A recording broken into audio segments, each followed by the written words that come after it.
Welcome to Donuts and Bikes, the mountain bike coaching podcast. Your hosts are Paul Howard and Christian Jackson, and we're here to discuss the skills, techniques, and concepts we've used over the last 20 years to improve your riding or coaching. Enjoy the show. So, Paul, speaking of clicking into a harder gear, it's been a while since we've seen each other. Yeah, man, I've been in Australia. I'm back in the land of really nice bread and meat pies and mangoes and beaches and sand. So, yeah, man, how you doing? Good, real good. It has been a beautiful fall here in North Carolina mountains and kind of transitioning out of coaching season a bit and having a good time with some personal riding and catching up with friends and family on the trail, and been really grateful to have some ways a real dry fall here. So and warm. So we've been out riding quite a bit, making the most of it. Nice. So yeah, all good. Nice. Yeah, we've been having the. It's funny because I come over to Australia to the trainer camp for the PMBIA trainers down here, and it's funny because the season winds down back home, but then mentally you have to sort of gear up again because the season's starting down here. So it's a great vibe. It was a really good time. We were in Canberra for a few days with the team down there, and Shannon and Ross and Reese and Nick and Joe and the whole crew. So yeah, did some courses and ran trainers camp, and now we're in Byron Bay, just getting stuff ready for next season. So yeah, what are we doing today? We are transitioning away from the past 3 episodes themes, which have been more conceptual based. Yeah. And we're going to get into specific skills and maneuvers, which we're real excited about. Yeah, I think that's cool because I like the idea of just having some balance through our seasons and our balance through the podcast. And it's partly like I've always felt that in my own personality, so that dual personality, like as structured as I get sometimes, then I sort of flip and I go completely loose and fluid in other ways. And whatever it is, like you might have a really healthy week and then an unhealthy week, and then it all averages out. And I think the last 3 episodes have been really cool, just being a bit more conceptual and maybe talking about more mental skills. But it's nice to sort of flip the switch and go back to something a bit more objective and just some skills and maneuvers and something real simple like we're doing today. Absolutely, yeah. So what are we doing today?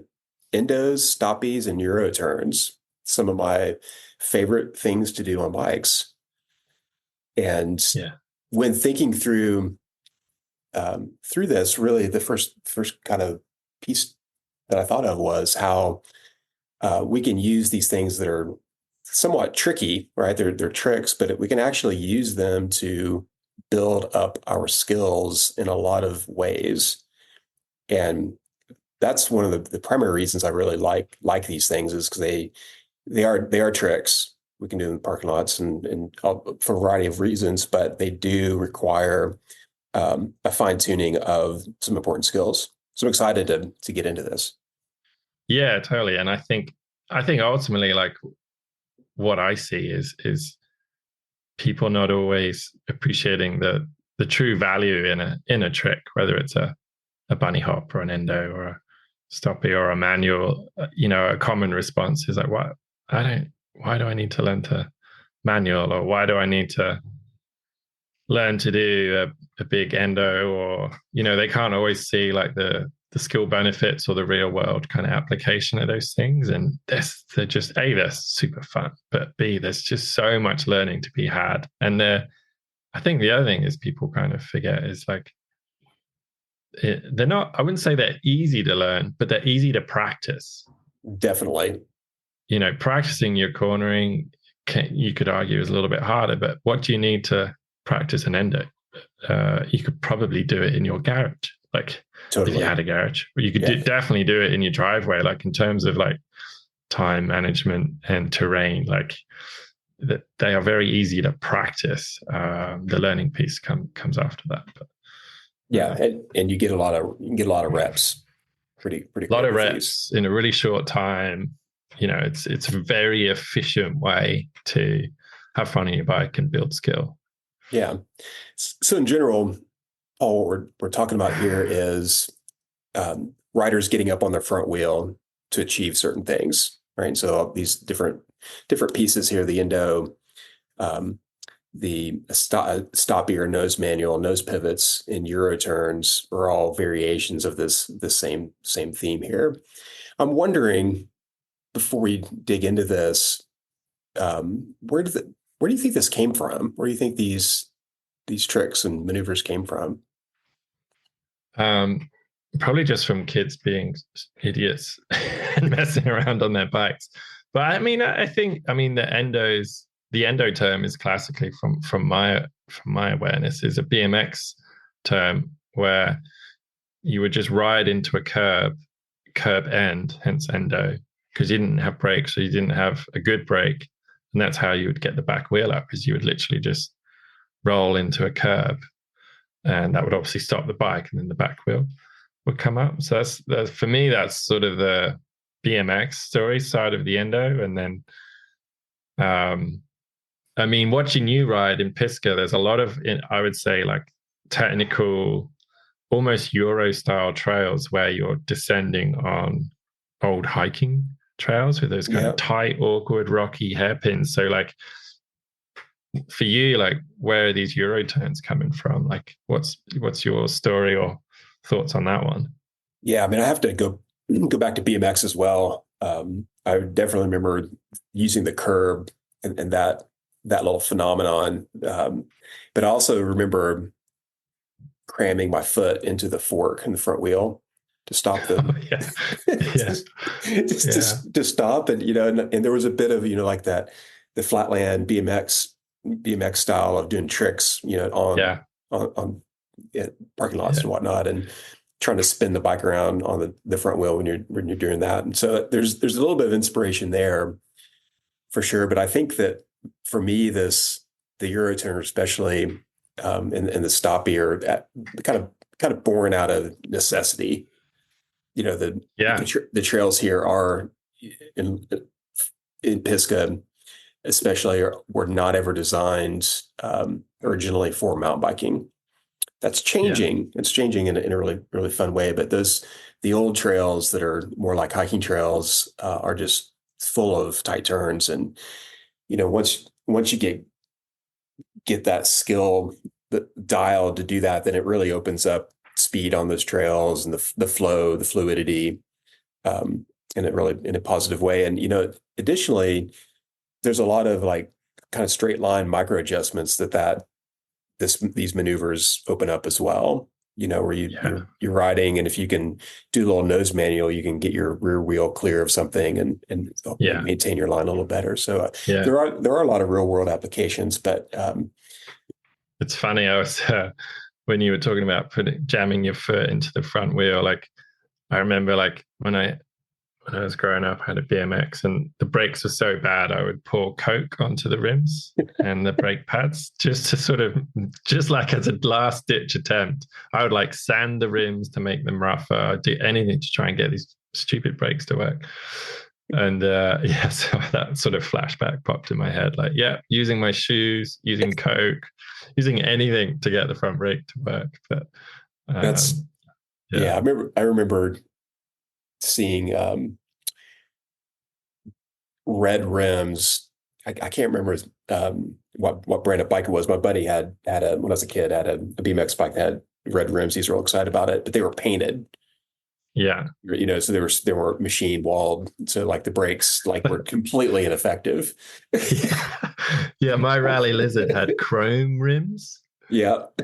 And caliper brakes. I swear, like in the wet, you would squeeze the brakes. I swear you would accelerate. Like, because you would expect to slow down. The fact that you didn't slow down at all, it felt like you kind of squeezed the brakes and then accelerated.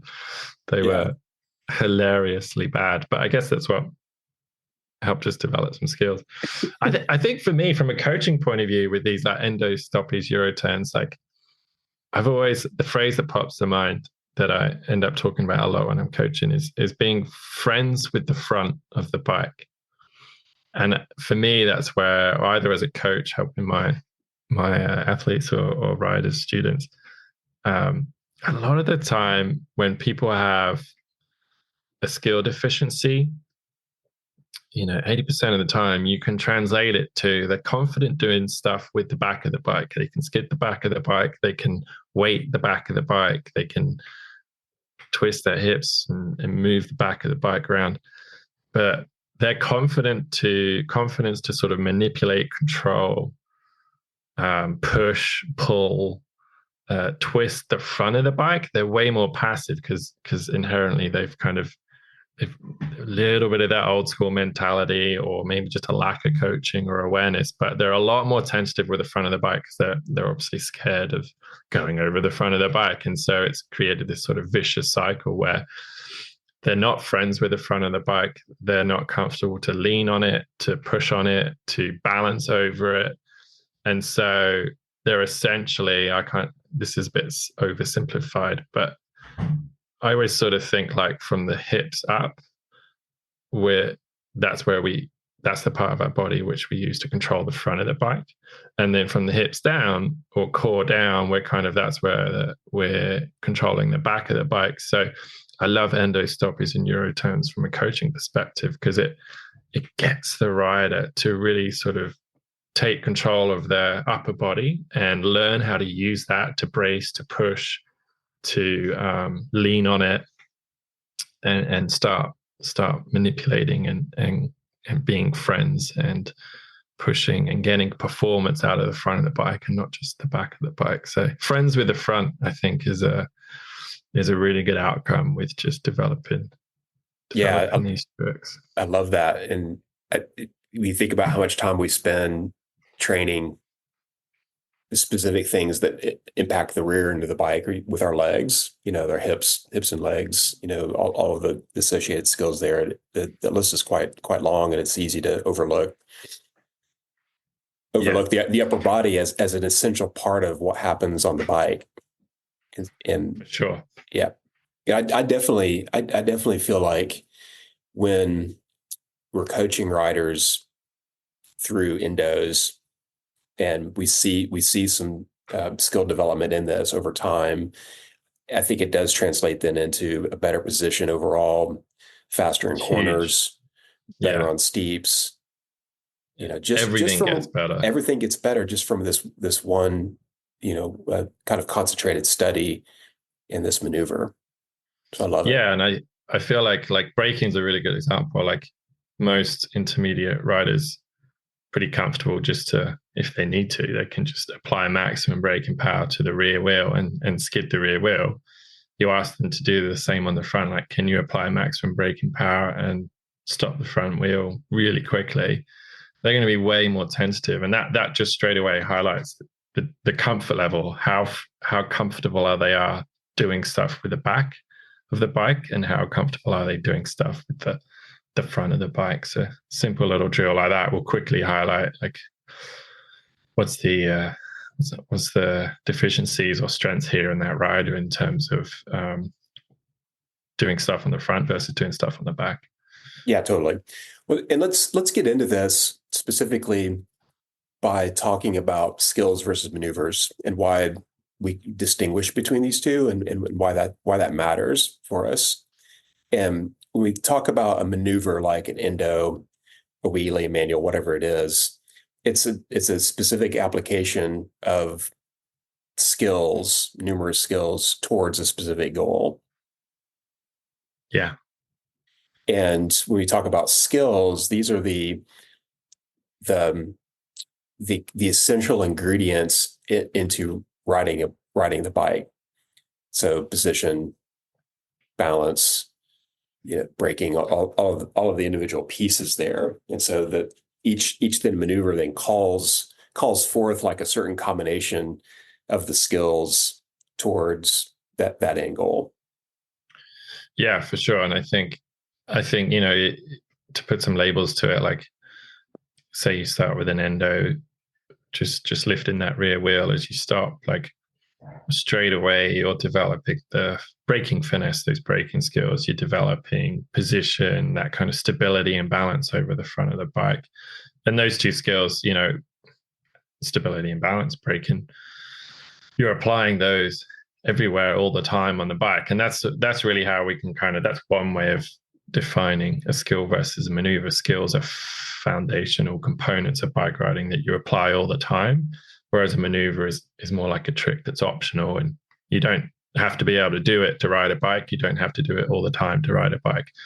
Whereas the skills are there if you're riding the bike, the skills are happening. So straight away, just a mini example there, like working on endos, you're developing two core fundamental skills in your riding that are going to help you everywhere. You want to get more comfortable on steeps. You've got to get comfortable with maintaining stability when the front of the bike is loaded, and you've got to maintain traction with the front wheel to make sure it's slowing down and or it's not skidding. So straight away, you practice some endos, you're going to get better at riding steeps, and all you've done is some endos in the driveway at after dinner, like super easy.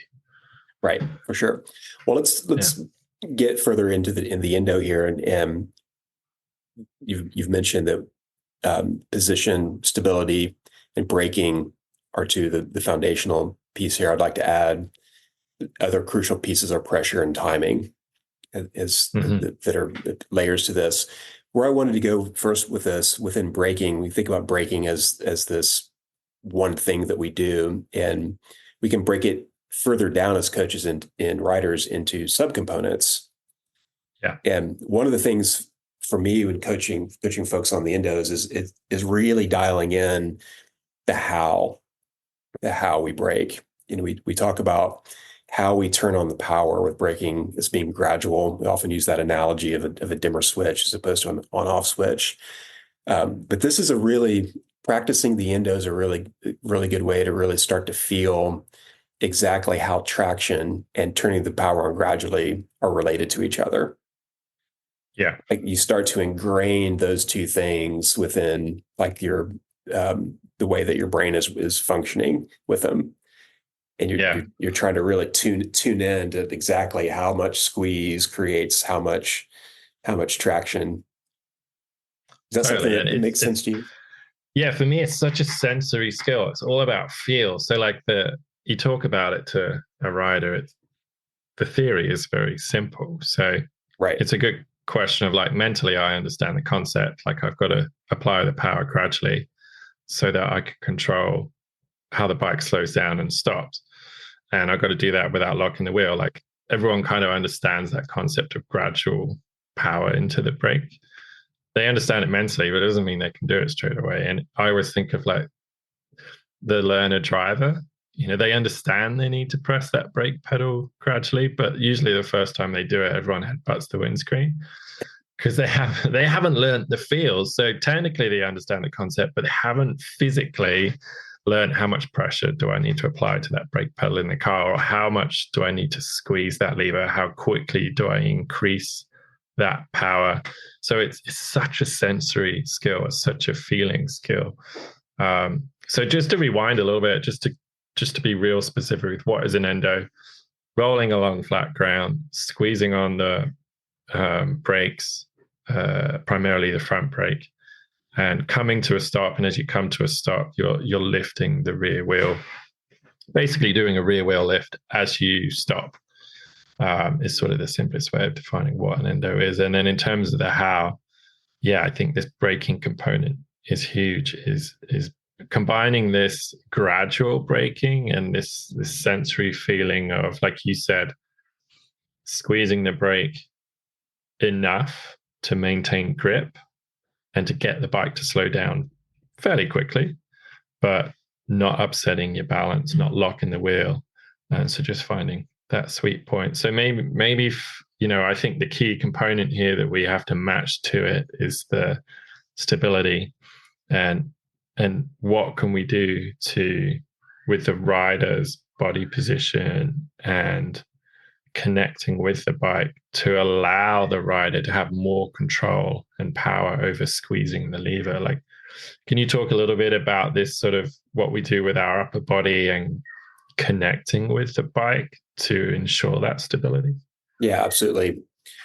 I like to think about as the power comes on, I am keeping my arms long and strong, and using that brace as a frame that then helps tip my body and the bike forward over the contact patch of the wheel. And so, and that again, from a coaching perspective, adding that next layer of that long and strong upper body through the arms, connected to how the gradual power comes on and the traction achieves. Those three things all together then are creating the stoppie like this. For sure. Yeah. So one tip I like to do sometimes is I might get a rider to, if you can find a small step or maybe 2 steps, and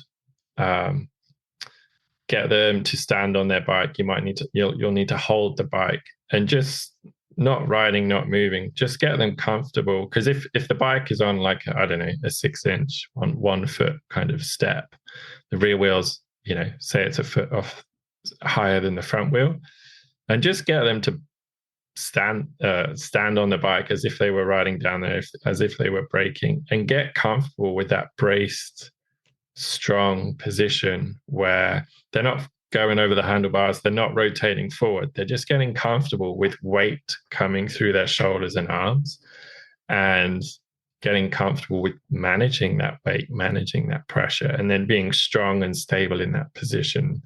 And that's just a way to sort of help accelerate the sensory, the physical, experiential side of the learning, because so much of this is the technique is, it almost sounds easy to understand straight away, but to trust the technique, we need to feel these things. So getting a ride to just, back wheel is 1 foot higher than the front wheel, hold the bike, get them to just keep their bike long and strong, and allow them to feel like they are tipping over the front. Because ultimately for an endo, at the end of the day, if you fight the tipping forward, you'll never let the rear wheel come up, and you'll never really do a decent endo. So the classic things students do, if we talk about that for a second, is they'll bend their knees, they'll keep their weights back, they'll keep their hips back. They're almost going the opposite way. But the whole point of an endo is to be comfortable with a slight tip forward, to be comfortable with your weight over the bars, maybe your chin slightly in front of the stem. The whole point is to get comfortable being forward over that front axle, being balanced over that front axle and that front contact patch of the tire. So little drills like that, find a step, get them to just stand on their bike, hold the bike forward, and get them comfortable in that position, and then talk about, like, look, the back wheels are a foot higher than the front wheel. Your shoulders are actually over the handlebars. You're long and strong, and look, you're not rotating forward any further. So look how high you can go. Look how much of an endo you can do before you even start going over the handlebars, right? Yeah, totally. And I think once we start having our riders practice this, it's really important to set the tone for how high we're going to get. Yeah. And we're just going in increments. So just little bits at a time until we see the power coming on gradually, seeing a good brace, seeing the body start to tip. Yeah. And gradually increasing that only when the rider's ready. Thanks for listening, everyone. Paul and I are stoked to be doing this podcast. If you're enjoying the show and want to support us, please take a moment to share our podcast with your friends, your family, colleagues, neighbors, really anybody you know, by letting them know how they can find us and listen for free on Apple Podcast, Spotify, Amazon Music, or wherever they get their podcast. The more love we get, the more episodes we can create. All right, back to the show. I think the gradual side to it, like, that's a good reminder. Like, usually what we'll do as a warm up to endos is just some emergency stops with the front brake, making sure the ground's nice and smooth, plenty of grip, nice and dry. And we just warm up with lots of emergency stops, front brake only, and learning that sort of bracing and connecting with the bike. I often talk about like when the bike slows down quickly, if the bracing and the connecting is on point, then the bike and the body become one unit. And that's what we're trying to do. We're trying to connect with the bike, keep our mass close to the middle of the bike. And then in that sense, you have to really jam on the front brake. You have to have really good grit to actually go over the handlebars. But as long as you're being a little bit gradual, and then just before you stop, that's where you might suddenly just spike the front brake pressure, just to help a little bit more momentum to get the rear wheel in the air. Doing an endo is a 6-inch lift of the rear wheel off the ground. If you're comfortable with your emergency stops, doing a small endo is a very small progression beyond that. So using those emergency stops is a great way to build up to endos. And sometimes if I just get them to keep focusing on doing a harder emergency stop, stopping in a shorter distance, they'll actually start to do little endos without even realizing it. And that's the perfect way to sort of introduce them to endos, is almost get them doing endos without them realizing it. And then it's just a case of, right, we've got the core skills, the bracing, the stability, and then the gradual break-in. Now, what can we add to this to make the endo a bit higher, or whatever you want to get out of it? For sure. And I think once a rider has seen some success with getting 6 inches or so up, that next piece for me is really adding in, like focusing on how when the front wheel is completely locked, what's happening is that the contact patch is rotating forward. And you can sense that and see it, and almost use that as a bit of a visual feedback, because it's kind of hard. It's kind of hard to know exactly how high your rear wheel is, because you can't, unless you're looking at it, you can't really see. But if you can kind of watch that contact patch rotate forward and kind of see how much distance you're going. And so that then gives riders something they can kind of concrete focus on with this. And also at this point, I like to do a demo of releasing the front brake, and how, like, I was just thinking about that. A key piece is how do you get out of this? And can you get out of it without actually going over the bars? And you can get pretty forward of center and release the front brake and roll out of it successfully. Yeah, totally. Yeah, you can get into a pretty high endo, like your rear wheel is well over a foot off the ground. Just release the front brake, and the front wheel moves forward, the back wheel moves down, and you just ride it out. So I think that's a great addition for sure in any kind of progression, whether you're practicing it or coaching it. It's just showing the students to do a nice high endo, release the front brake, boom, look at that, the rear wheel comes straight down, you can roll away. It's such a good confidence booster. I think that's the thing when I'm coaching, is what are all the little tips, the demos, that I can show my students that will technically build them up for success, but really mentally, like, how can I build confidence here? Because a lot of the time with endos, it's a confidence that's holding back the positioning or the willingness to just squeeze the brakes harder. It's not the understanding of the technique. It's not actually a technical skill deficiency. It's actually a mental skill. They just don't have the confidence to do the things we're showing them or asking them. And so little things like that can just really help boost that confidence. We've done some discussions on confidence, and how crucial this is to our riding, and how problematic it can be. We've talked for a long time on this. Something that's occurred to me in thinking through those discussions and those episodes is where confidence can come from is through repetition. Like we can talk about confidence as some abstract part of our mental skills, but we can also talk about it as we can get confident just by doing it more, getting it feedback, having controlled situations where we're practicing it, changing those up a little bit.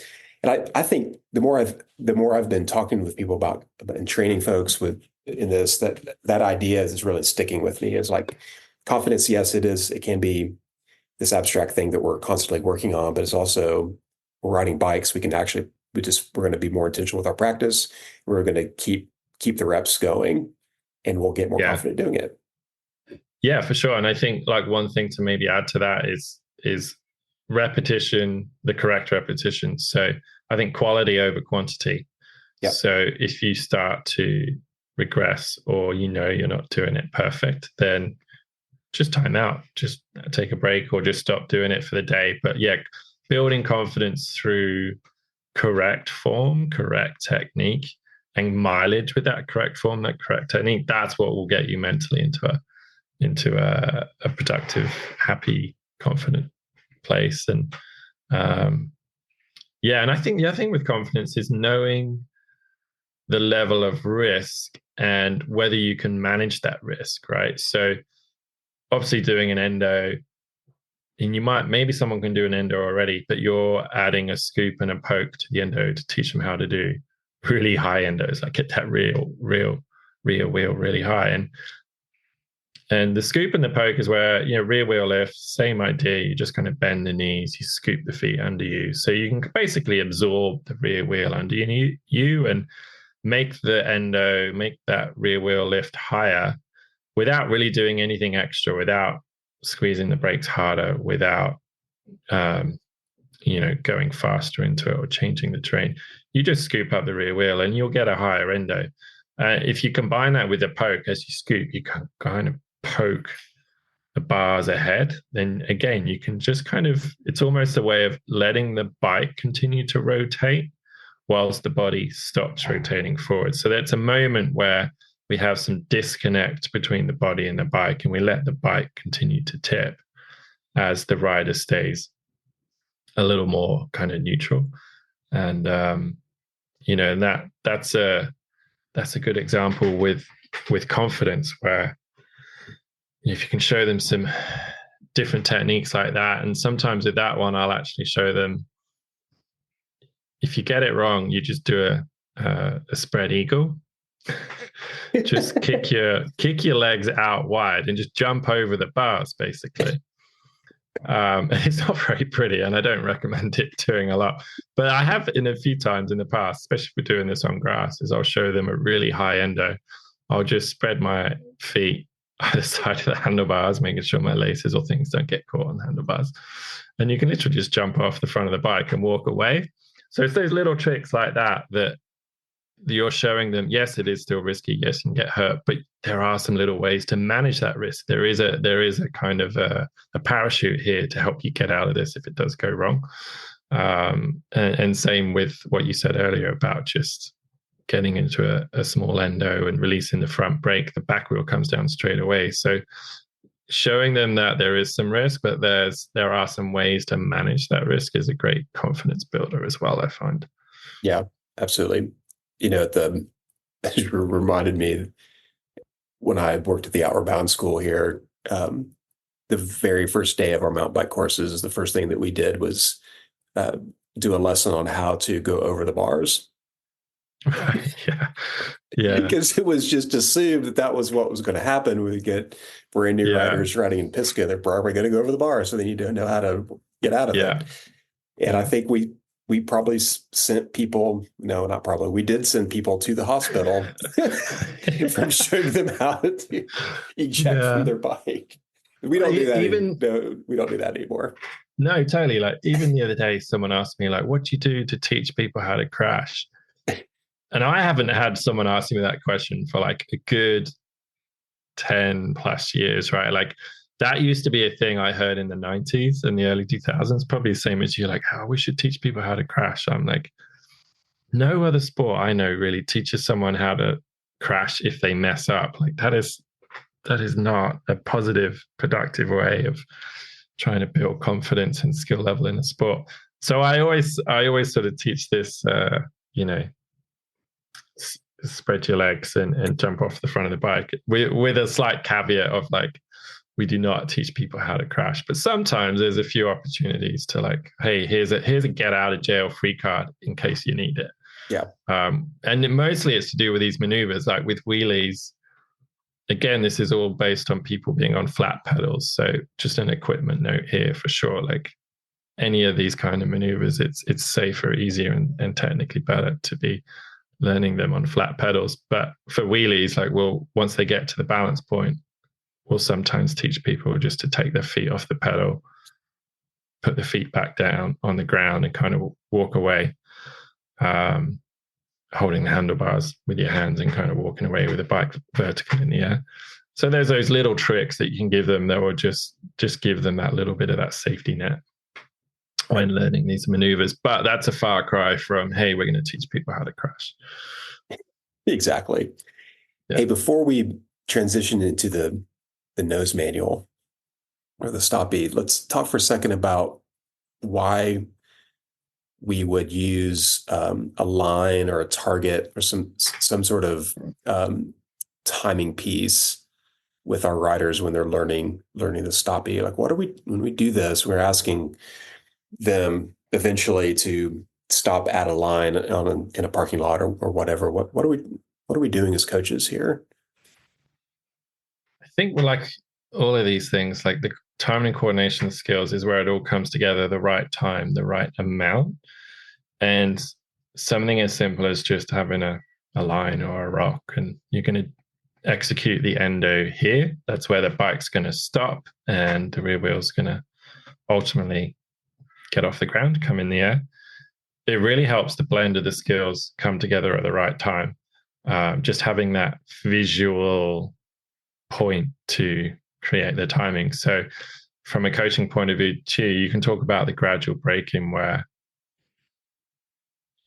let's say you're coming in at a running speed. You're going to start braking about 3 feet before the line. And within that 3 feet, you're going to ramp up to 80% braking power. And then within 6 inches of that line, you're going to suddenly spike it to 100%. So most of that 3 feet, it's sort of a gradual application of the brake, or maybe 2 feet. But that last, 6, 4, 2 inches, that's when you're going to go from 80% braking power to 100%, just to get that, oomph, that, okay, the bike's stopping, gives me a little bit of that momentum to then bring that rear wheel up off the ground. So that timing, simply just having a line just helps the coach explain that timing and the when and the how much in quantitative terms. And that really helps the rider, for the riders out there listening to this, like anytime you can quantify the when you're going to do something or how much you're going to do something, you can put some numbers to it. It's going to make it a lot more repeatable for you. So when you're out on the trail and you want to copy and cut and paste and do that same maneuver again, you've got a baseline to go from. You've got a speed, a distance, you've got a quantitative reference point, not qualitative. We're trying to be objective here with the timing, not subjective. So a line is a big one. Sometimes that's the missing piece. Like you'll have people practicing endos. You know what? Let's just do it on this line. And they'll come in and boom, they get it straight away. And all they needed was that timing just to bring the when and the how much into place. One thing I wanted to add actually, as I was saying that, was like, I think the scoop, we should probably just unpack that a little bit. Like for you, Christian, why is that scoop, the bending of the knees, the absorbing of the rear wheel underneath the legs, how can we use that as a safety component of the endo as much as a performance component? So obviously it helps us get the rear wheel lift higher, but how does it help the rider manage their safety as they're tipping forward onto that front wheel? Yeah, I mean, it's like an extra knob of adjustment that I have within all this. So if I tipping faster than I thought, or the traction was better than I thought, or whatever, I've got that scoop that I can do with my feet and knees to start absorbing the bike as this safety valve. Like it's just completely another knob there that I've got access to control my position, really. Yeah. I know. That's nice. I really like that, because I kind of think the first phase of the endo is where you're connected with the bike and you and the bike are one unit. And essentially you're just tipping forward onto that front wheel. But then it will get to a point where, do I want the body to keep tipping? Yes or no? Right. And if the answer is no, can I allow the bike to keep tipping? Yes. Okay. Well, I'm going to absorb by scooping, bending my knees, maybe a poke with the hands, and the bike can keep moving up and rotating forward, but my body doesn't continue with it. So it's sort of phase one is connect and tip, and then phase two is disconnect and allow the bike to tip further if you want. Phase two is sort of the optional piece of when and how much you want to do it. I like that, the way you phrase that, the safety valve piece. The scoop is the safety valve. Yeah. One last thing on that's why they pay you the big bucks. They do, yeah, in donuts. The big donuts. We're rich in donuts. Yeah. You should just do one episode just on donuts. I saw that the other day, because I've had a lot of donuts lately, which hasn't been really good for my health drive. But it's been good because it just makes me run more and do more workouts. But we'll talk about donuts in the show. But I've got like 5 episodes of donuts ready to go. I know, and I'm looking forward to. There's some I'm very looking forward to, for sure. Yeah, that I know about.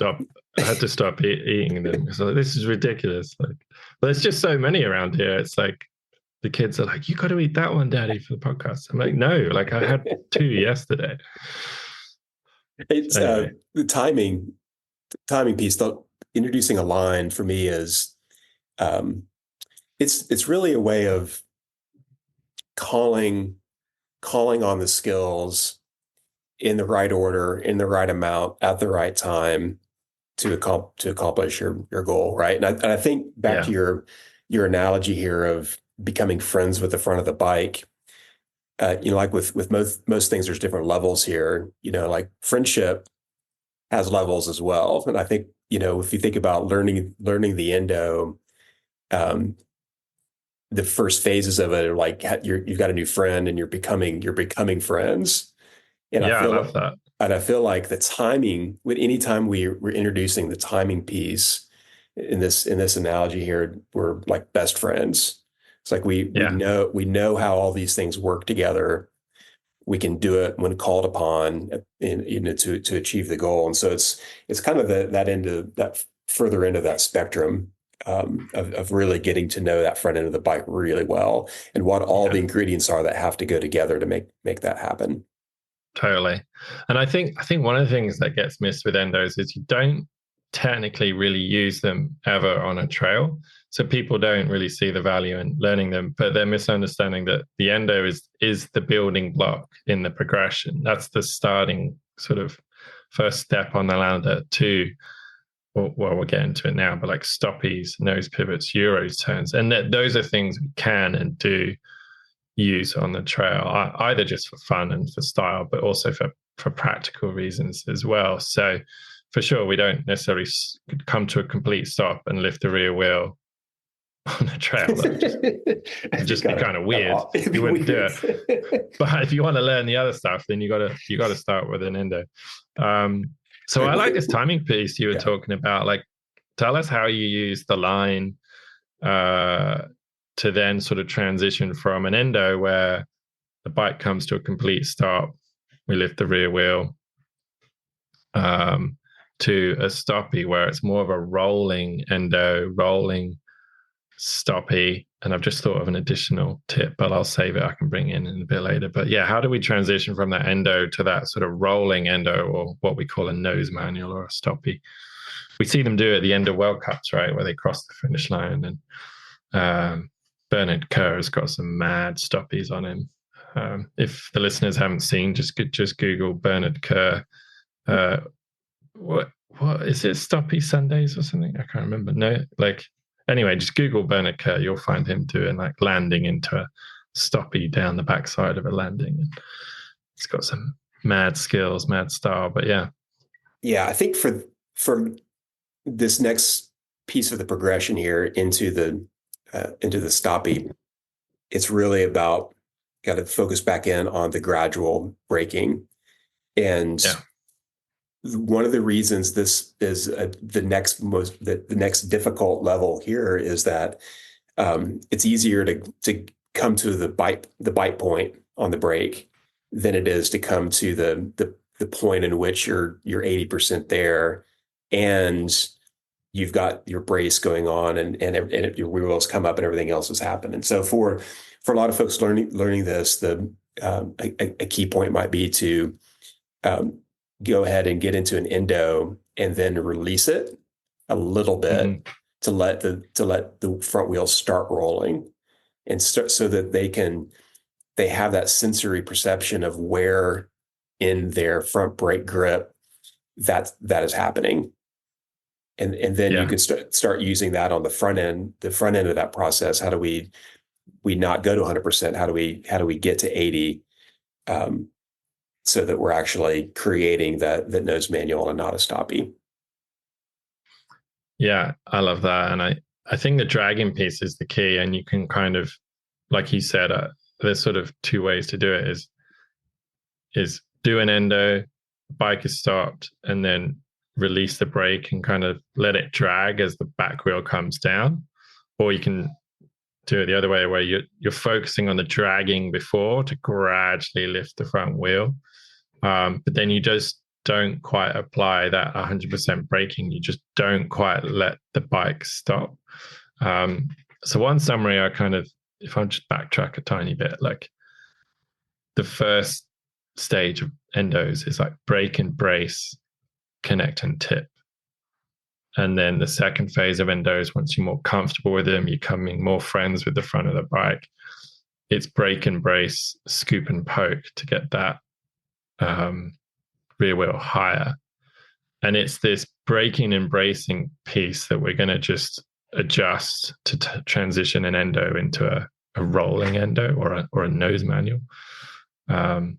Instead of brake and brace, it's drag and brace. And as you're dragging the brake with enough energy that the bike is slowing down quite quickly, but it's not coming to a stop yet. So that's the key piece. And then obviously you're bracing so that as the bike is slowing down quickly, the body isn't continuing to move forward and overtake the bike. So we're really maintaining the strength in those upper body primarily to connect with a bike. And I think that connect piece is still there. When you're doing a nose manual, you have to be strong in the upper body because there's a lot of momentum. There's some forward rotation onto the front wheel. There's a lot of weight and pressure onto that upper body. So if we're too weak, the rider will flop, will go too far forward. And that's where we potentially get a little over the handlebars. But as long as we're dragging the brakes enough to get the bike to slow down quick enough and we're bracing, we're really controlling the tip with the degree of drag. And then we can control how high the rear wheel lifts with that scoop and poke. So this is why, like, if you move on to nose manuals too quickly and you haven't quite dialed in the brake and brace, scoop and poke, you really need to learn how to do an endo with a scoop and poke to make it higher before you move on to those nose manuals. Because if you're doing a nose manual, you're dragging the brake, you don't quite dial in the amount of drag, and it's suddenly the back wheel comes up too high or comes up too high too quickly. If you've got the scoop and poke, you can absorb that rear wheel, release the front brake, bring it down. You can control it. So that scoop and poke and releasing the front brake, that's your safety net. That's how you get out of it if you make a mistake. So you can do all that homework with the endos when there's less speed and less consequence. So I think the first step is just being a master of the endo before you go into the nose manuals. Kind of like you would want to be really confident with rear wheel lifts and emergency stops before you move on to endos, and then let's take that same approach, endos before nose manuals. What are some other tips you find that help you get a longer nose manual where because it's good to sort of talk about the difference between nose manuals and stoppies, because sometimes we sort of use the two terms interchangeably. But really, a stoppie is where eventually you do stop, whereas a nose manual, you can consider you're not really using the brakes at all. So a good example is like cross the finish line of a downhill race. That's where we see those classic stoppies. Like they take, I don't know, 20 feet to stop, but the rear wheel's in the air for a lot of that. And it looks sick. And that's where it's like one practical reason to do a stoppie: when you finish your ride, you're coming down into the car park, just pull a massive stoppie and all your friends are going to be super pumped. Yeah. You know, and then whereas the nose manual is like, maybe there's a tabletop jump and you might absorb the jump and do a little nose manual across the top of the tabletop, but you're not touching the front brake at any point. So how would you separate those two, I guess, maneuvers and how we do them? What are some thoughts from your side, Christian? Well, I put stoppies, as the kind of the direct descendant of the endo. Yeah, for sure. And I think, for me, the nose manual is kind of more lives in the jump and air world. Hey gang, so we'd like to take a moment here just to check in and ask if you've had a donut yet this week. Maybe you haven't, and all you need is a little inspiration. Well, keep listening to the end of the show where we talk about all things sugar and delight with our featured donut of the week, and see if that helps motivate you towards some healthier eating decisions. Remember, after all, donuts make you happy, and happy people are healthier. All right, let's get back to the show.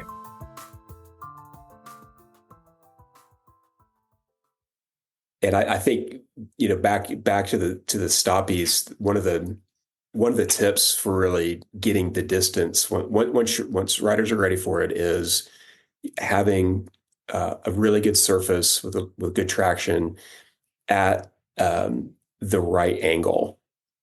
So, yeah, because I think that it's one thing to practice this in a flat car park, but if you've got a little bit of a downhill angle, you've got a little bit of advantage of momentum and gravity that can help with this process. Yeah, because I think it's a little bit like practicing a wheelie on a slight upslope. Exactly. It's just easier yeah. But in reverse, we're obviously doing it on a slight downslope. Yeah, and honestly, like the reason, besides crossing the finish line to get good at stoppies, is the Euro turn. It's it's one of the two pieces of being able to do a Euro turn, and that's for me where I really see the practicality on the trail of all these things, is being able to actually be riding and deploy them as needed, for sure. Yeah, I feel like the other one for me for the stoppie is rock rolls and control on rock rolls and steeps. Like if you can do a stoppie, it shows that mastery of the braking and the stability and balance, those two skills coming together. It really shows the mastery of that, and being super friendly with the front of the bike, super confident to ride and feel pressure through the front wheel while maintaining that stability and confidence. Until you get mileage and time riding a bike and feeling what it's like to load the front, or for the front to be loaded through the braking, you can't get comfortable with it. So stoppies are such an efficient way to build that confidence and comfort level with a heavy front end, a bike that's slowing down, forces that are pushing you onto the handlebars, but you're not letting them push you past the handlebars. I think that's where for me, the stoppies, obviously, like you said, great building block to the Euro turns, but fantastic for sort of control in steep terrain and control on rock rolls. And I mean, on that note, it's also, think about rock rolls. It's a great way to introduce people to the position they'll be in on a steeper rock roll, and starting to become very very confident in how far they are forward and they're bracing. And Yeah. you're able to do that in a way that you're managing, as the coach, you're managing the risk Yeah. more Totally. than simply going to the rock roll itself. Yeah. It was funny when you were talking about that, like a slight downslope, because I actually learned to do stoppies in North Carolina. There is a bank at Blue Star, a grassy bank, and it's the perfect length and it's the perfect angle. And it's probably a fair bit steeper than people think, but you can and it was in the sun a lot. So it was always dry, grassy bank.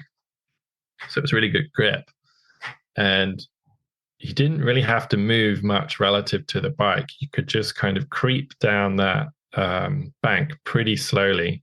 And with this ever so such slight kind of scoop and poke, or just a little bit of connecting with the bike and allowing you to tip forward a tiny bit, you could just almost do a stoppie down the whole of the bank. It was just the perfect angle. And the back wheel was like 2 inches off the ground, but it gave you that sensation of what it's like to ride down the bank with so much power in the front brake, regardless of whether your back wheel's in the air or not, and then just some mileage and time. And then obviously, because you are under downslope, if you did get a little bit sort of nose heavy, a little bit, oh dear, this is a bit too far forward, soon as you release that front brake on a downslope, the bike corrects itself even quicker than it does on the flat. So just that change in terrain made learning stoppies and maintaining that rear wheel in the air as I kind of gradually just slowly went down that grassy bank, just made it so much easier.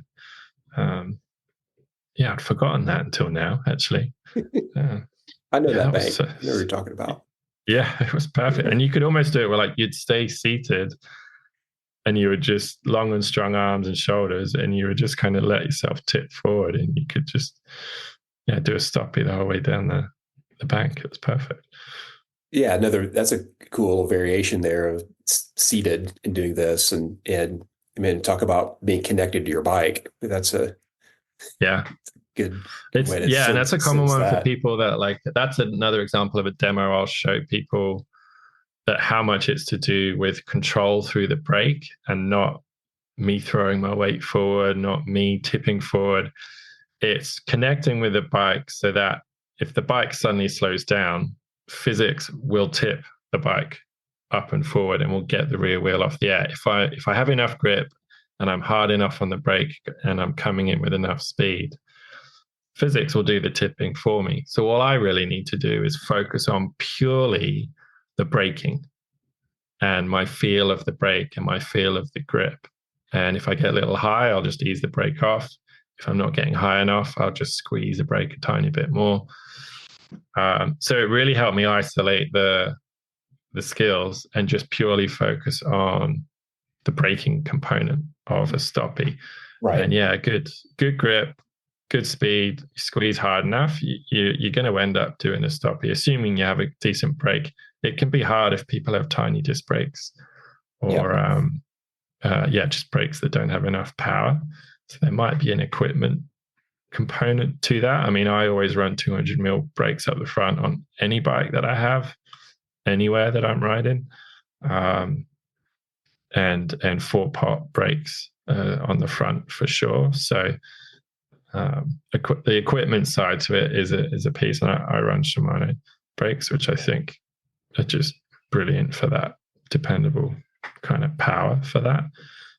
Although there are a lot of competitors now that are making some amazing brakes as well. It didn't used to be that way. It used to be pretty much Shimano, but now there's a ton of brands that are doing a really good job. But hey, zoom out for just a second, thinking about braking and focusing in on the endo and the stoppie and how fine-tuned we are getting with our sensory perception of that braking. Because we're micro focusing in on something really specific with this. Zoom out to how that translates to riding your bike downhill on a trail. Yeah. You know, when you think about really getting this sense of front brake control of how gradual you can be and how you can micro adjust that level from 80 to 100, whatever you need, as you need it, that can really open up speed on a downhill trail for riders. Yeah, speed, grip, confidence, all of those things. And it's a level of awareness. I think a lot of the time we don't know what we don't know, and you don't know what you don't have. And it's for the braking, it's all about degrees. Like, people think they can brake quite well. They think they can do an emergency stop, but yes, they can. But can we add 2%? Can we add 5%? Can we add 10% to that? And the answer is almost universally, it's yes. Like, we can add 5% skill to your front brake feel, your ability to maintain traction, your ability to brake harder and maintain traction. And that just translates to so many areas of their riding, especially steep tech. Like something you said earlier is like stoppies are kind of like Euro turns, and steeper terrain, and nose manuals are more sort of air and jumps sort of side of things. And I really relate to that, because I think stoppies are very much a building block for riding better in technical terrain, and nose manuals are a building block for bringing more style to sort of flow trails. But they both allow us to become friends with a bike. And I always define nose manuals as really it's a stoppie, but without the braking, and the terrain is often assisting you in that sense. So the tabletop jump, if you absorb the front of the bike, keep the front of the bike on the ground, and then as the rear wheel goes up the ramp, it's like the ramp is what helps just bring the rear wheel in the air. And then you're using that scoop and poke to control how much the bike tips as you're essentially riding over the top of the tabletop with just the front wheel on the ground. But it's such a temporary thing. I mean, you're only doing a nose manual over a tabletop for like half a second, maybe a second if it's really long. So it's kind of like a rear wheel lift in a way, but the terrain is doing the rear wheel lift for you instead of the brake. But the nose manuals are fantastic for getting you to be comfortable over and balancing on the front of the bike at speed. And that's the difference. Like, nose manuals are often at speed, whereas stoppies, endos are obviously the opposite, right? They're pretty slow speed maneuvers. But yeah, just that kind of popped in my head there. But should we move on to something you're really good at, which is the nose pivots and the Euro turns? So we'll kind of maybe add some, I guess, adding in the rotation now. And I noticed following you in North Carolina in particular, like, you have all these little micro nose pivots, and you just kind of pop the back wheel to the left, you pop it to the right. You can do it like on demand and efficiently, but you don't overdo it as well. Like, sometimes I see people do little nose pivots and they're constantly lifting the rear wheel off the ground and placing it to the side, but it's not very efficient. It's not very smooth. So, or they're just doing it when they plain don't need to do it if they just picked a better line. That's the other side to it, is people are like using the nose pivots as like it's a compensation tool. Yeah, totally. I'm like, just pick a better line, you don't have to keep hopping around. That's awesome. I mean, I think working towards that, the Euro turn is really maintaining flow, momentum, good lines, and all that. But what we're really talking about here is introducing some steer and rotation into the braking and bracing. And often when we're coaching a rider to now start working on the nose pivot, there's a bit of a phenomenon that happens where you do a nose pivot where the back end of the bike is actually moving, but the front end of the bike isn't. Right. And so if we're really thinking about working towards the Euro turn, we really have got to be steering into the direction and rotating as well. And so that's a kind of a finer point.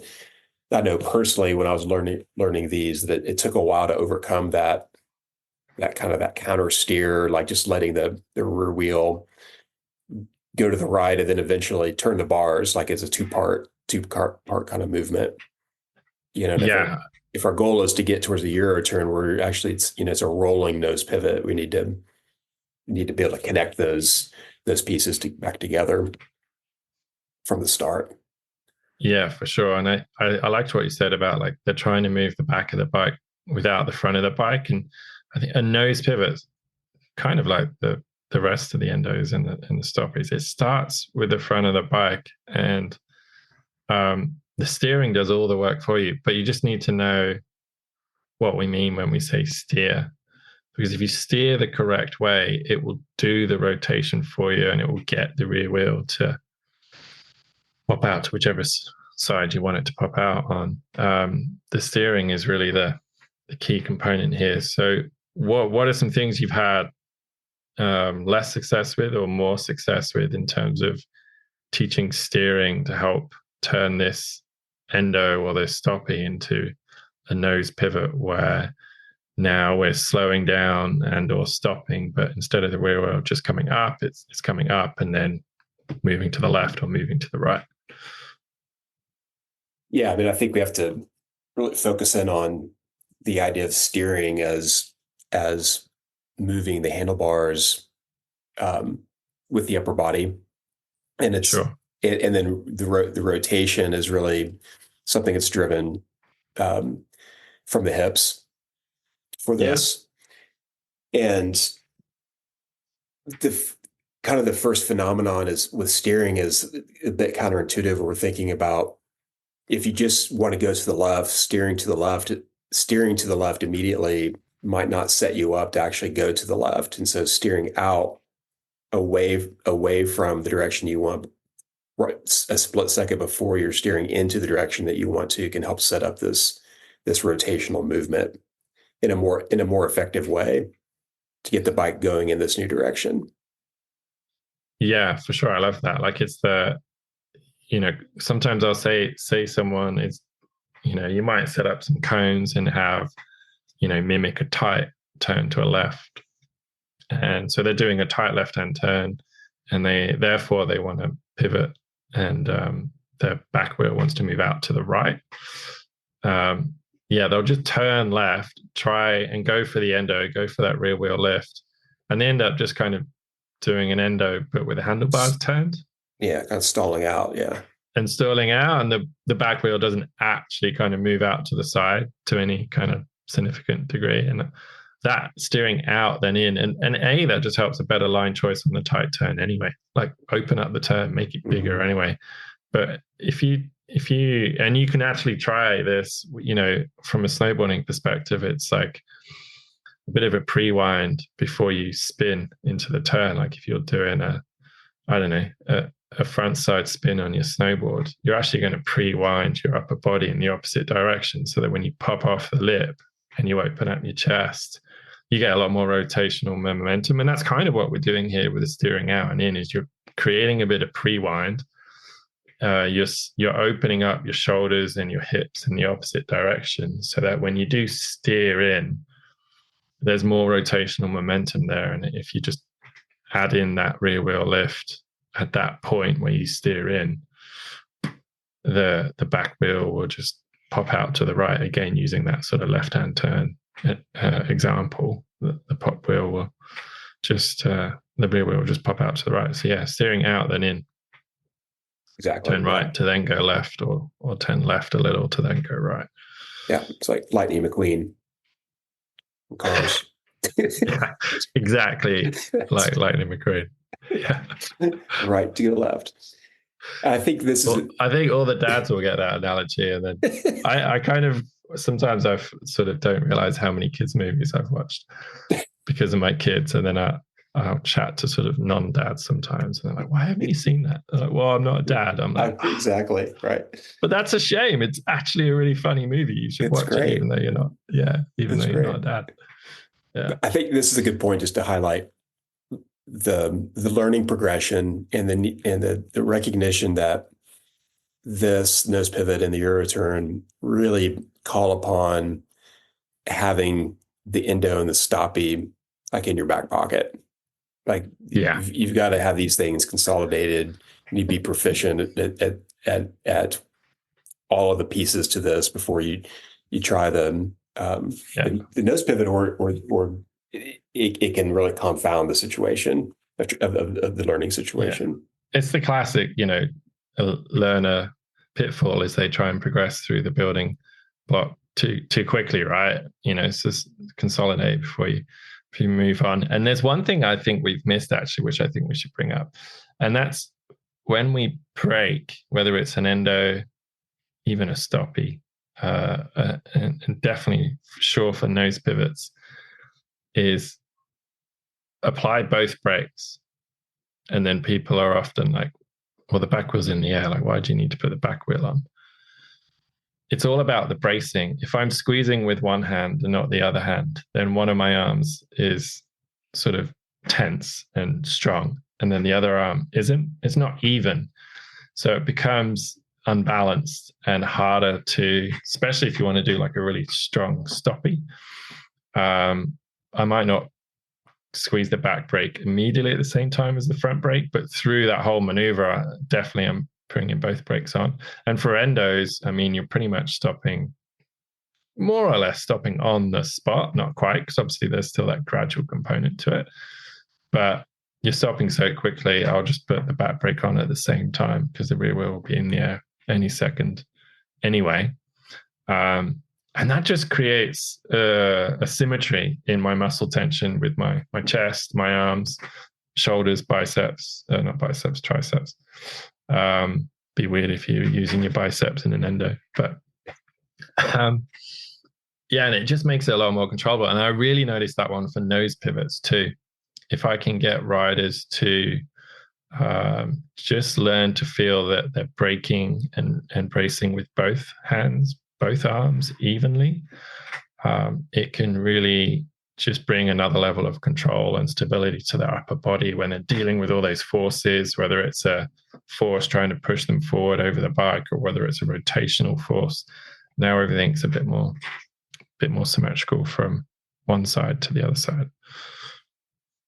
Any thoughts on that? Have you played with that in the past? You know what, I have, and kind of makes me think about pros and cons, and trying it one way and try it the other, and just sensing what the difference is. And I think in general, when we're coaching, it's best to start with both brakes. So that you've got even pressure. I like that. I like that a lot. It's a good reminder. Yeah, I mean, usually I find it's one of those tips that you bring in and it helps.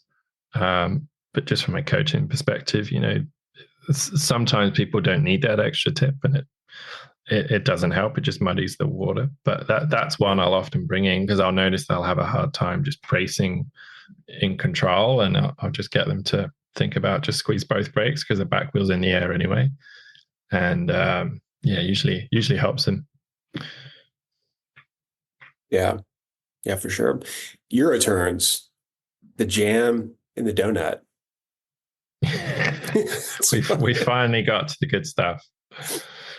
It's funny. I was chatting to Reese last week because he was at trainers camp in Canberra, and Reese is the manager, boss basically at Medina Bike Park, and he'd done I can't think of the name now.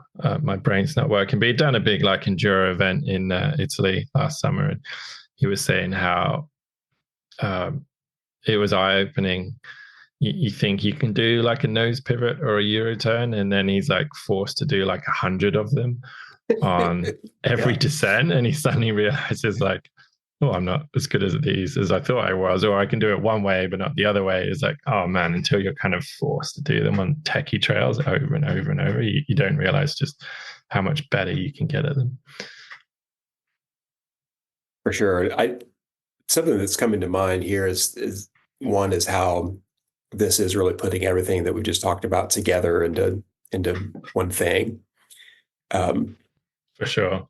And the steer out and steer in piece with the Euro turn, I think is there are two pieces to this that are really crucial. One is the setup for doing it. There's a bit of a timing piece there, but also like there's a mental component there where I'm like that little movement then can help you get ready for all this, all the things that have to happen in order around this turn. And again, bringing this back into a parking lot, no obstacles, somewhere with good traction, and really working on it there instead of maybe taking it directly to a trail and trying to put it all together there can accelerate the learning. For sure. I think the terrain is huge. And I think the markers, again, like you can use some cones, just having like, it's kind of like a line for the endo, like just having that visual marker of when do I need to turn out then in, or when do I need to brake and get the rear wheel and start getting the rear wheel in the air, like just drawing out those turns. Having those visuals will really help the skills come together and help that timing and coordination come together. I was kind of thinking of it too, like the progression here. I'm like, is it endos and stoppies and then nose pivots and Euro turns? But one thought that popped in my head was like endos and nose pivots are the ones where essentially the bike is stopping. And then the stoppies and the Euro turns are ones where the rear wheel's coming in the air, but the bike isn't stopping it. The front wheel's still rolling. So I guess you could do endos into nose pivots. And then once you've got those down with just lifting the rear wheel in a straight line or adding some rotation for the pivot, once you've got those two down, then you could always progress on to the stoppies and Euro turns, which are essentially the same things, but we're just bringing in that dragging component and that rolling component of the front wheel. But just a different take on, or a couple of different ideas for the progressions of how riders could go through this, or how coaches could go through this with their students. Like it's not a fixed progression. They're just really 4 different maneuvers and based on what the rider needs. I think in terms of the timing of this progression, it just kind of thinking through how I've seen this play out this is not something that you're doing in a 4-hour lesson. Like this is something that it's a pieces of other sessions are going to come into play, and it's going to take some time to really get riders dialed in on all these pieces. Like I guess what I'm saying is I might not go through, here's a session from endos to Euro turns in one go. Yeah, it might be like a season thing. Like if we're taking a rider that's never done an endo before, it might be a seasonal thing to then maybe finish the season with an intro to Euro turns or something. That's a great point. I love that. What are some challenges you have with Euro turns on the trails in your backyard? Because there's some great trails for it. When have you felt, oh man, that was awesome and that worked out well? Like, what was it that you did? Or when you felt like, oh my God, I went for a Euro turn and I just rode off the trail. Like, what was it that caused that challenge? Yeah, there's two key things. One is the usually those kind of turns have rock steps in them, or some sort of rocky downhill that are you're having to do all this, and then you're picking a line through it as well. And there's like an awkward route or something. Awkward routes off camber, especially if things are wet. It becomes more difficult. And the other one is that often these kinds of trails have like rocks to the sides, or in the where you've got to get your wheel over something, your rear wheel over something, in addition to maneuvering about. So you've got a lot of other pieces to it than simply the maneuver itself. Yeah, it's a really figuring out how to get things lined up becomes a bit of a long-term study, which is, I guess, what keeps me really interested with it. It's really fun. I think for me, for Euro turns too, is like speed such a big piece. Like I have like a happy window, a comfortable window of speed where I'm happy to try a Euro turn.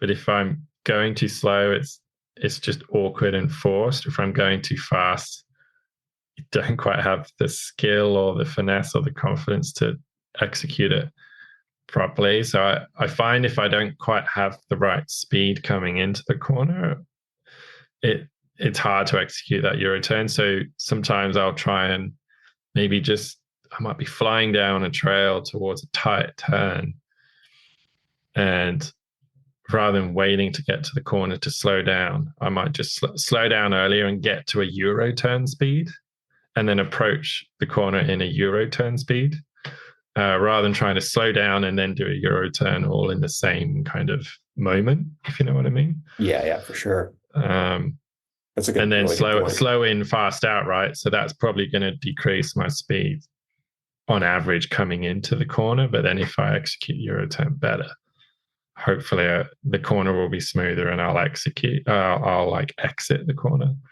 better. But it's almost like two phases of braking to get to the speed for the Euro turn, and then the braking I need to do for the Euro turn after that. Yeah, for sure. Another kind of practicing tip I can think of here is on trail, when your rider is ready to try this on trail, is to pick turns that aren't 90 degrees or aren't 180 degrees, but maybe a traditional like a berm or a wider radius turn, and practicing on that, where you wouldn't normally use that maneuver on that turn, but typically those kind of features are wider, more packed in, if it's appropriate, if there's not a lot of traffic, could be a good place to practice those. Yeah. The other one I like to do is assuming the rider is comfortable with a stoppie, because obviously that's the building block for a Euro turn. That's one of the building blocks. Is I just start doing stoppies through a gentle arc. So whether that's through some cones or just draw it on the ground or whatever, but just get a bunch of speed up, come in and aim to do a stoppie, but now you're doing a stoppie through a gentle arc, or maybe it's an arc with a slight turn at the end. So at that point, all you're asking them to do technically is the same thing. Do a stoppie, use your muscle memory, let the mechanics kick in that will kick in, but just try and do it on this line, try and do it on this curve. And that can just help bring in some of those rotational components without them reinvesting and thinking too much about it. It's almost like you're still doing a stoppie, but you're doing a stoppie in an arc. So technically that's a Euro turn, but you're just sort of tricking them into that next piece. And sometimes I'll do the same thing with those nose pivots. Is this time when you come in and you're putting on the brakes, I just want you to follow this line that I've drawn with your front wheel as you're putting on the brakes to do an endo.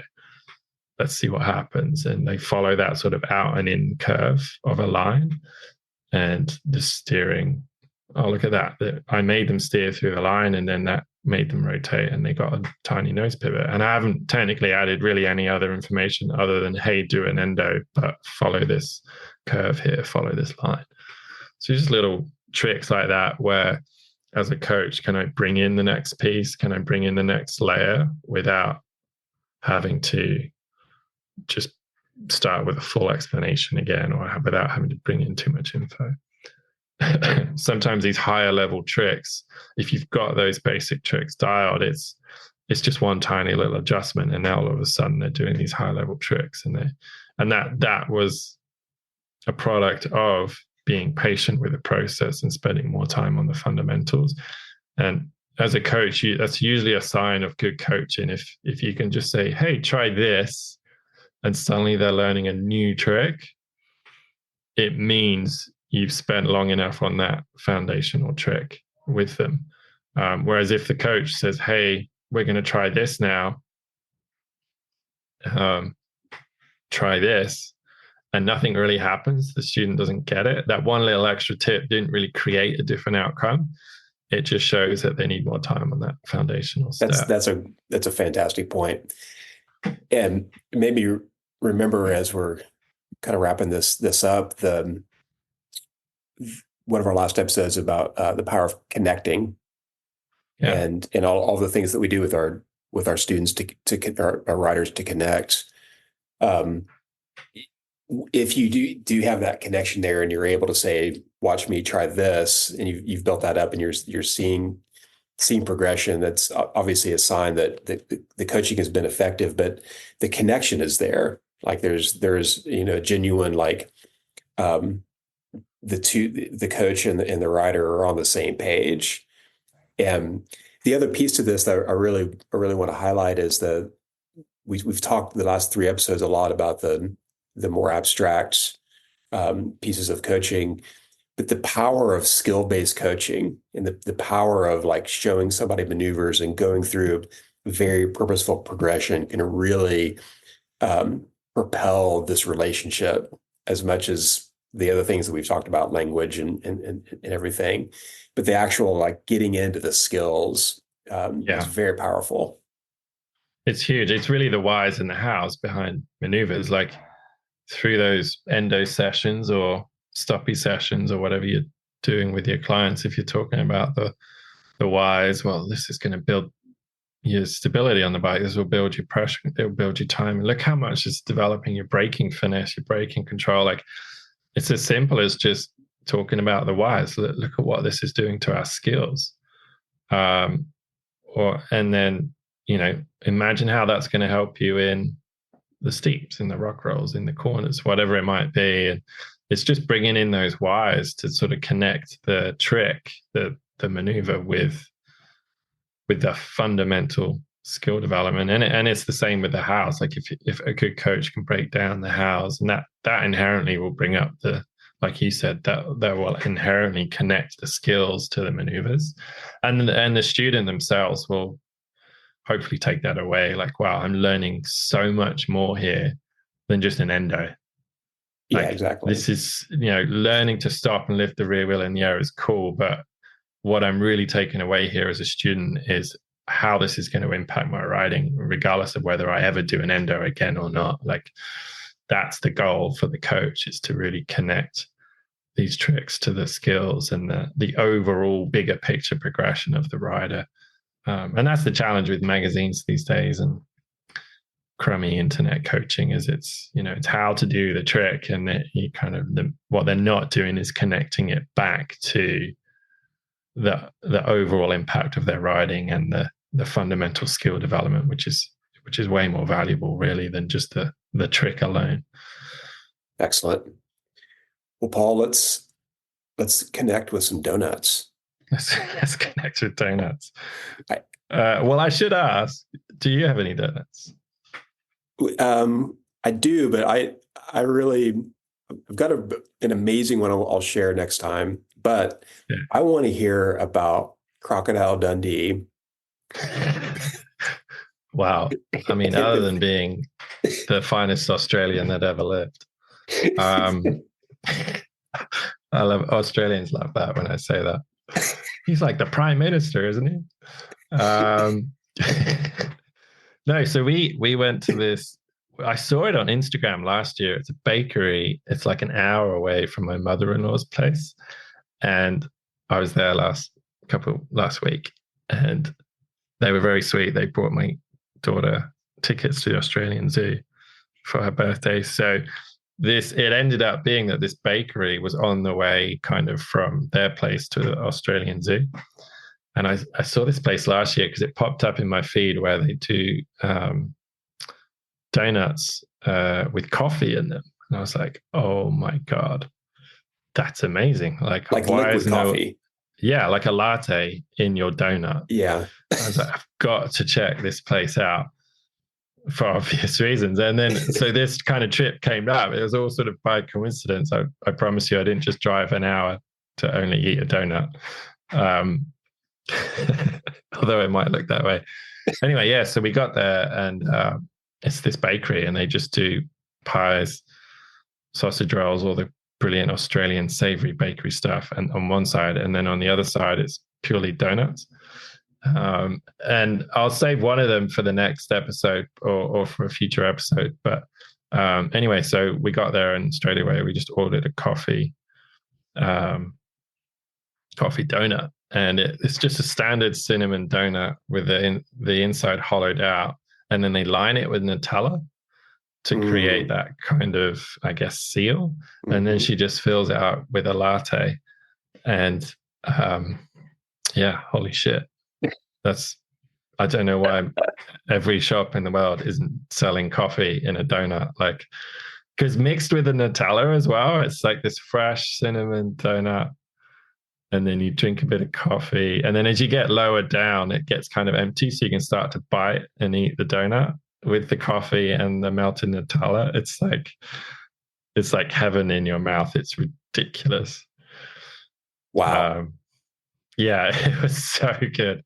And then we had other donuts that I'll save for another episode. But that coffee in a donut I'll put a link to it in our show notes or on Instagram. But yeah, game changer. Two of your favorite things rolled into one. And now they've started doing hot chocolates because apparently the kids wanted it. So now they do hot chocolate in a donut, same thing, but they'll do a hot chocolate for the kids. And it's called Kenilworth Bakery. It's a tiny little village kind of in the middle of nowhere. About an hour away from Harvey Bay. It's just, amazing. I think some of the coffee shops around here might need to step it up into the donut shops. Coffee and donuts. Yeah. Wow. Yeah. It was cool. It was so good. It was so good. But anyway, so I did a lot of running and that week. We had a lot of donuts that week because it was so good. We left with more donuts and I was like, oh my God. So, but it was good. It was good times. You only live once, YOLO and all that. Right. Well, cool. Hey, Paul, you want to take us out? Yeah, man. Yeah. Close the show. Let's do it. Well, thanks for listening, everyone. That brings us to another episode of Donuts and Bikes. We hope this conversation elevated your understanding of the front of the bike, being friends with the front of the bike, stoppies, endos, nose pivots. From either a rider's or a coach's perspective, we like to think that riding bikes isn't rocket science. It's just bike science. So get out there, ride smart, coach smarter, and don't forget to have fun. And of course, eat some coffee donuts. Thanks, everyone.